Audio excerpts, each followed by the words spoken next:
ang daming naaliw nung nilabas niyo yung teaser, isa na ako doon. Yung trailer, millions of views sa social media, yung inyong teaser and trailer for this movie. Tapos, sa trailer kasi, may kilig. And then parang babali na parang, mag-aaway na sila. Parang may ganon na hindi lang kilig yung, alam namin hindi lang kilig yung mapapanood namin. Naging mahirap ba yung para sa inyo mag-adjust sa mga roles ninyo? Kailangan ba ng extra preparation because yun nga, hindi lang kayo magpapakilig dito. Nung binabasa ko yung script ko, tapos nagsa-throw lines kami sa bahay, sabi ni Dennis sa akin, ikaw na yan. Hindi ka na-arte dyan. Hindi nalalayo sa character na ginagawa. Si Imo? Bilang asawa, sinasabi niya, ikaw na yan. Yung nag-uutos magtapon ng basura. Bakit ano? Talaga? Totoo ba, Jen? So medyo, Dennis, si Jenilyn ba, nakikita mo nung ginagawa niyo tong pelikula? Talagang naman, nakikita mo sa kanya, napipicture mo parang si Jenilyn lang din to. Siyempre, bukod sa mag-asawa kami, yung mga nangyayari, kasi itong kwentong ito papakita yung totoong nangyayari sa mga mag-asawa. Hindi lang puro yung kilig, hindi lang puro saya, hindi lang puro love. Siyempre, dito makikita mo rin yung pinagdadaanan ng talagang mag-partner sa isang relasyon. Pinagdadaanan nila yung lungkot, yung mga sacrifices. And pinaka-importante dyan, yung healing na nangyayari sa tao kapag nasaktan siya or may hindi magandang nangyayari sa kanya. May instance ba dun sa movie na parang nangyari sa totoong buhay? Meron naman. Like, diba? May tendency ka bang maging nagger din? Nasa lugar naman. Pagka alam ko na tama, justify pinupush natin yan, alam mo naman. Pero pagka, hindi na ako. Alam kong may mali. Okay, sige. Tatahimik na lang. Ganun. So, alam mo kung kailan ka babanat, kailan ka aatake. Alam mo rin kung when to stop. Yes. Tama ba? Tama no. Tama naman. May validation na. Umagri na si Javi. Doon sa movie, alam ko na si Imo at si Dom talagang dumaan sa problemadong pagsasama.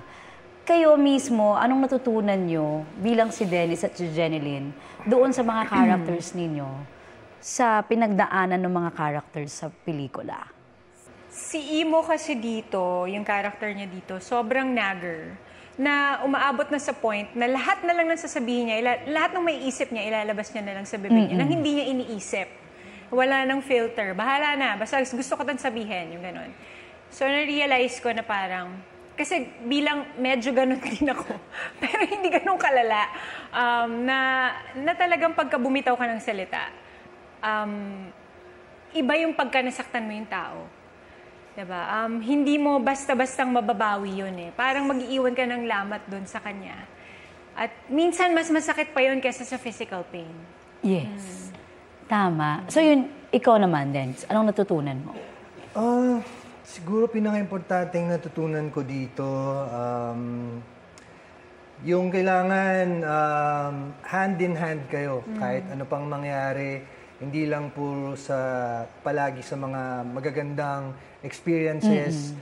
Dapat kahit na dun sa mga pagsubok, dapat siguro wag kang basta-basta bibitaw.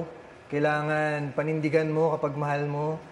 And yun, kailangan pag-ibig lagi yung mananalo, yung mananaig kahit ano pang problema yan. Kasi 'di ba, parang syempre your last movie was Green Bones, na yung mga tao na hook talaga dun sa storya dahil dun sa magandang aral na ibinigay nung pelikula.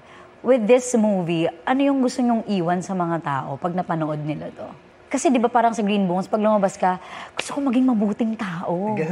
'Di ba? Dito sa pelikulang to, ano yung gusto nyong maramdaman ng mga tao pag napanood nila? Especially for couples.